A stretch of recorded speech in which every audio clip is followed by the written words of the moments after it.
Better nuclear advocacy means a brighter future for humanity. Welcome to Nuclear Advocacy Lab.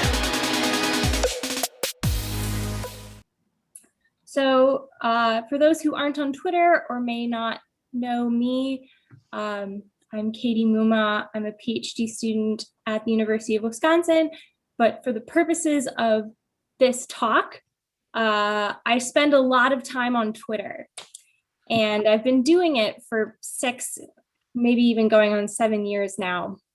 And although I think lots of people on Twitter who have a lot of followers are poor communicators, so having a lot of followers is not necessarily an indication that you're a good communicator or great at Twitter.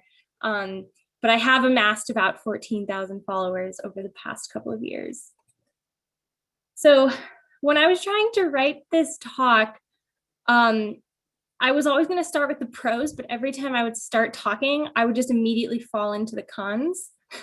So we're going to talk about those first. And I don't use these as a reason to dissuade people from getting on Twitter or spending time on Twitter, but I do think they give sort of a foundation of what to be aware of, what to keep in your mind, and help guide you as you're deciding to be active on Twitter and the nuclear community within Twitter.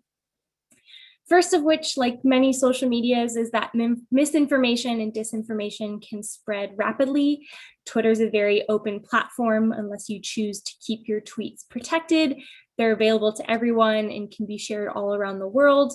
And there's very few mechanisms in place to help stop the spread of false or misleading information. So you've got to always be a little cautious about things that you see, and be careful yourself not to spread misinformation. Another way, like social media, is that we're missing this human connection, the face-to-face, even the video-to-video, where you can see someone's body language, hear their voice, and sort of recognize their humanity. So it's really easy for people to descend into negativity, to jump to conclusions. And I've seen and dealt with this personally, where it's easy to sort of treat someone in a way that you would never do in person. So you should be careful about this. And if you ever see that on Twitter affecting you personally, it's totally okay to log off for as much time as you need, because it's always more important to care for yourself. People who like to say provocative things can dominate the space as well. The sort of bomb throwers, especially in the political realm. I've never been able to get politics totally off my feed, even though I don't follow a ton of people in politics or whose primary specialty is politics. But I really don't recommend being that kind of bomb thrower in nuclear, if you will. I don't think that's an effective way to change minds or make connections. And then I think we saw a bit of this in the chat, but it can be hard to start, hard to get followers when you're starting from zero or near zero. But now that we've mentioned some of the pros, I want to reiterate some of the reasons why I think it's valuable to engage if it interests you, and can be valuable on multiple levels to you personally and to the community at large. More on the personal side, building your network. I know a lot of people simply from Twitter. I think I probably met Ben first on Twitter. I don't think I've ever met him in person. And that's the case for a lot of people that I know, and some who I even consider dear friends that I only know through this platform, and has allowed me, even as a nuclear engineer, to get connections in the fields that I'm less well versed in. I'm not a radiation science expert, but I can connect to some of those people because of my professional network on Twitter, which I think may even be stronger than my professional network built through in-person conferences. And different side of the same coin, I guess, is that the audience you can reach is really diverse. I think pro-nuclear Twitter is a lot of people in the industry, whether they're nuclear engineers or not, but also a lot of people who just are pro-nuclear. So a lot of the sort of diversity that we see in Generation Atomic, where some of us are directly tied, our livelihoods are directly tied to nuclear energy, and lots of people who just care about it. And I think it's great to be able to connect to those people and then start to connect further, as we heard a little bit earlier, that it's really important to start to reach us outside the already pro-nuclear bubble and start to reach those people's connections. And actually you can do this really well based on your values. You know, if you're an environmentalist getting really into environmental Twitter, or, you know, whatever other interests, hobbies, jobs you have, you can perhaps introduce those people to some of your nuclear values. The news on Twitter is instantaneous. At the first time that any news article about any topic is posted, the Twitter conversation is there and perhaps has already been happening. For example, there was an incident at a Chinese nuclear plant earlier this week, and within literally minutes of the first article about the event being posted on CNN, I was in this conversation and a dozen other people were in this conversation. And so it's better than any other news app I've ever been a part of, just to really stay on top of everything. Connecting to another point we made earlier, it is a great way to practice communicating. The stakes are generally quite low. You're often talking to one or two people, especially if your own network is not huge. And you have to be concise. A tweet is only 280 characters. And at some point you can't write 10 tweet threads in response to every person's one tweet. So it is a great way to just get this practice if you're looking for opportunities to talk to people about nuclear. There's plenty on Twitter. And then finally, sort of connected to this news thing, is that not only is the news on Twitter as fast as it's happening around the world, but because of this, the actual narrative around the news can be shaped by the Twitter conversation. Lots of journalists are on Twitter, and I can connect this again to this incident that happened at a Chinese nuclear plant earlier this week. Because I jumped into this conversation right away, I ended up with like 8 or so journalists in my inbox, including someone from CNN, who's the outlet that broke this story, asking for my insight as a nuclear engineer on this event. And now that doesn't, you're not guaranteed for that to happen, but if you're just a part of this larger communication, you can help set this narrative about how something is received. And journalists can take notice of that. So this is mostly for the people who are new or completely foreign to Twitter. I think it's really, really, really important to set, to think about and to set these things that you set right when you set up an account, to have your display name, photo, and bio, to think about them.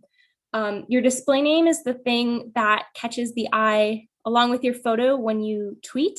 And so those two things become a part of like your personal brand. It doesn't have to be your real name or your real photo. I use my real name, but I don't use a photo of me. I use this cute little avatar here. But because I don't change them, those two things are sort of associated with my personal brand, and it helps people remember who I am. And decide to follow me and have some sort of memory of who I am as a person. Next is your bio. This is the like 2-sentence description that you get to put on your profile. And I think tons of people neglect this. But the reality is many of us on Twitter choose who to follow based on the bio. So I think it's really important for people to actually write a bio, to think about their bio. And for example, say something about yourself. You know, my important things are that I'm a nuclear engineer and I'm a PhD student. I say, these are the things I tweet about: the uranium life cycle, energy, nuclear waste, a bit of personal information. I tweet a lot about dogs and coffee, a hashtag, and then my pronouns. That's not like a template for it that everyone needs to use, but it's just important to think about. Generation Atomics here is another good example where they say, we're a nonprofit empowering today's generations to advocate for an atomic future. Eric tags himself in there, so you can easily go and click on his page and follow him too. They have some hashtags that they like to tweet under a lot. And then there's a link to their website. So these are really simple things, but I actually think they matter a lot.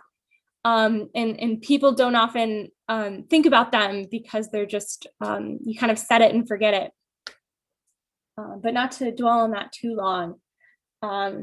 So my first sort of basic tips about how to start getting involved in Twitter is, first of all, that following people is absolutely key to gaining followers.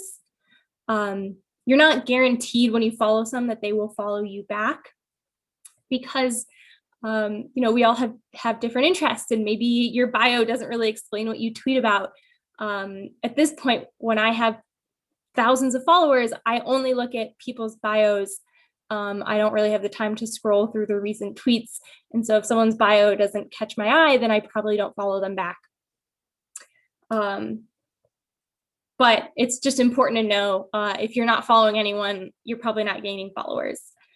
Next is actually getting in this conversation, not just tweeting into the abyss, but replying to people, quote tweeting, things like that, but not being obsessive about it. I've had people just like comment on all of my tweets from the last week. And that's the kind of thing where you're like, wow, that's a little bit much. It's a little bit weird and creepy, and I'm worried if you're starting to stalk me. So don't be that person, but maybe follow several dozen people. You can even just start by searching nuclear in the Twitter search and starting to just like follow people that you see have interesting tweets under that term, and then starting to reply to them occasionally. And then next, when you're actually tweeting yourself, visual media catches the eye. I'm sure all of your eye went directly to this little clip here because of the movement. It's just a way that humans have evolved to really notice movement, but also just like the color and excitement of even a still image.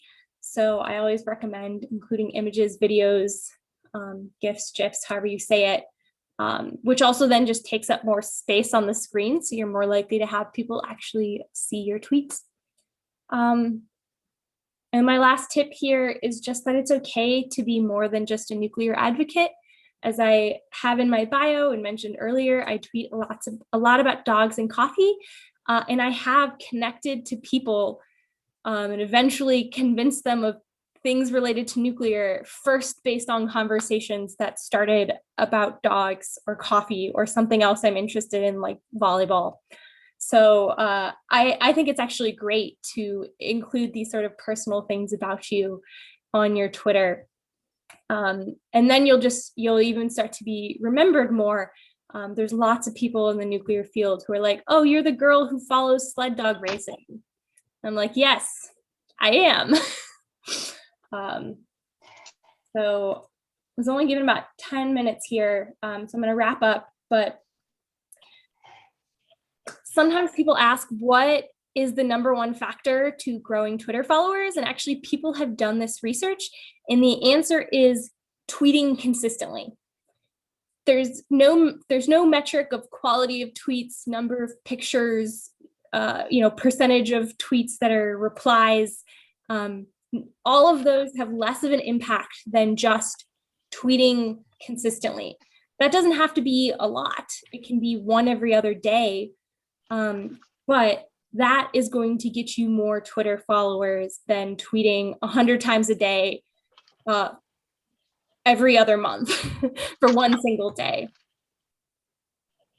So if you're interested in gaining a Twitter following, I always tell people, spend 5 minutes a day tweeting, writing a tweet, responding to someone else's tweet, and eventually you will gain followers. Though there's no quick way to fame unless you're being super provocative, which I don't generally endorse.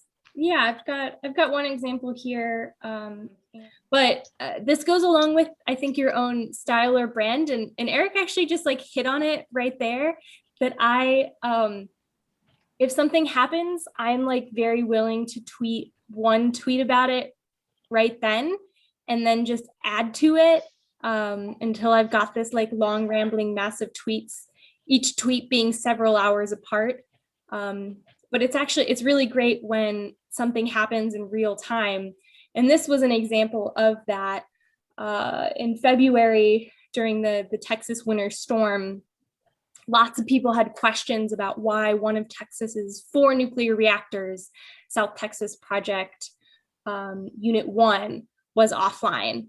And there were some media articles that misstated the event, but there was very little information coming out from South Texas Project. So it was very hard to get sort of real information.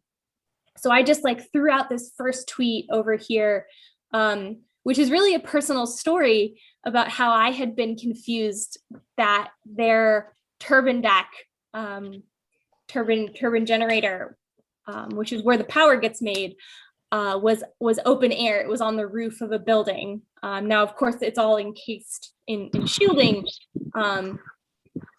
but it was outside. And coming from the Midwest, I was like, I couldn't imagine that. I'd never seen it at a reactor. So I just like threw out this tweet, and then it ended up being the beginning of this long thread about the incident. But some of the things I wanted to mention are like, I always try to actually go hunt down like key technical sources, because some people want the technical detail. They want the really technical detail. And if you don't give it to them, they're going to jump in and say, and tell you that you're not being technical enough. But on the other hand, you have to balance a thread that may go to 800 people, and I'm sure, or be liked by 800 people. And I'm sure that many of these people were not nuclear engineers, did not know anything about emergency management of nuclear reactors. And so I also had to, tweet more of these like personal stories and photos, some really, simple things that are accessible to everyone. Here's a really simple graph. Look, we can watch the reactor go offline. It's offline for this long, and we can watch it climb back up.